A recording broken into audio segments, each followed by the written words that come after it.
मासवडी बनवणार आहोत आपण। बनवण्यासाठी 2 वाटी बेसन, थोडी लसूण, जिरे, आलं, मिरची, कढीपत्ता हे आपण साहित्य घ्यायचे आहे।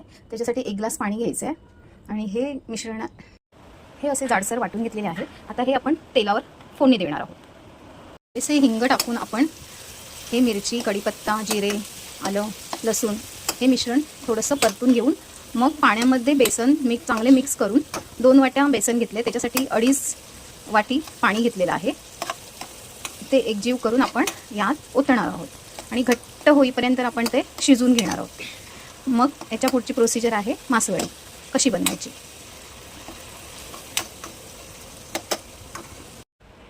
या पद्धतीत आपण पाण्यामध्ये हे बेसन मिक्स करून घ्यायचं आहे आणि नंतर मग ह्या फोडणीमध्ये टाकून चांगलं घट्ट होईपर्यंत शिजवून घ्यायचं आहे।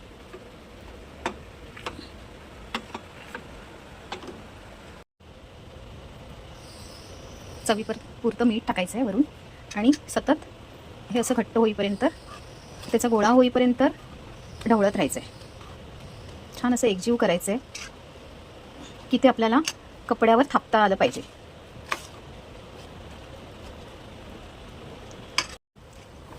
या पद्धतीत असे हे घट्ट करून घेतलेलं आहे, शिजवून मस्त शिजलेले आहे हे बघा। आता ह्याची आपण मासवडी तयार करायची।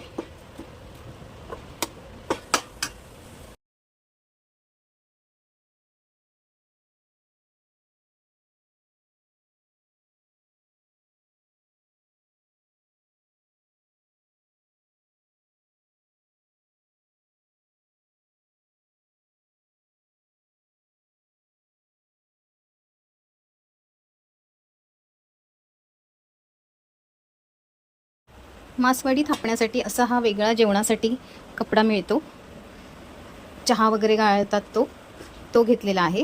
हा थोडासा ओलसर करून घेतलेला आहे, त्याच्यावर आपण आता ती वडी थापायची आहे।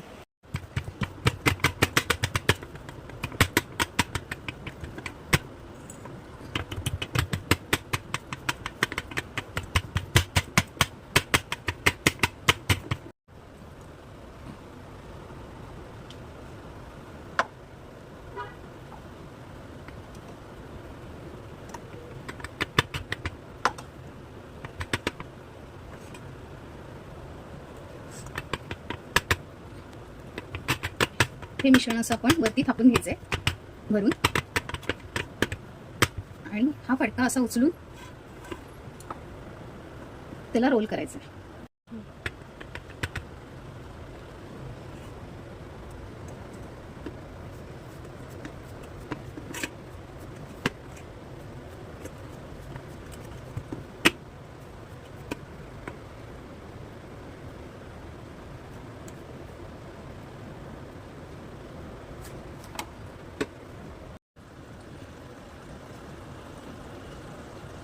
थोड्याशा जाडसर वड्या करायच्या आहेत, म्हणजे त्या कुस्करणार नाही। छान अशा कापून घ्यायच्या आहेत।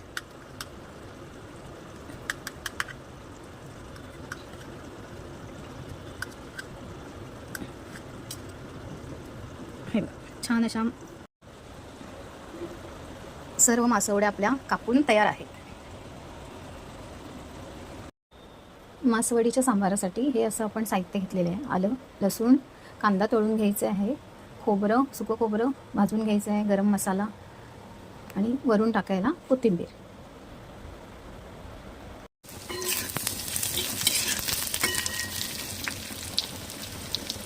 मासवडीच्या रस्स्याच्या फोडणीसाठी आपण एवढे साहित्य घेतलेले आहे। जिरं, हळद, मिरची पावडर, मिक्स मसाला, त्याच्यात आपण धणा पावडर, गरम मसाला आणि हिंग हे तेलावर टाकून त्याच्यावर आपण वाटप टाकणार आहे।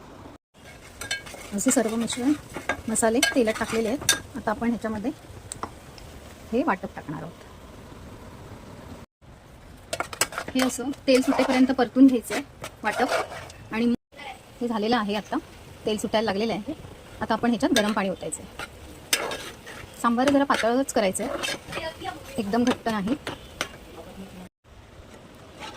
हे आपलं सार तयार झालेलं आहे।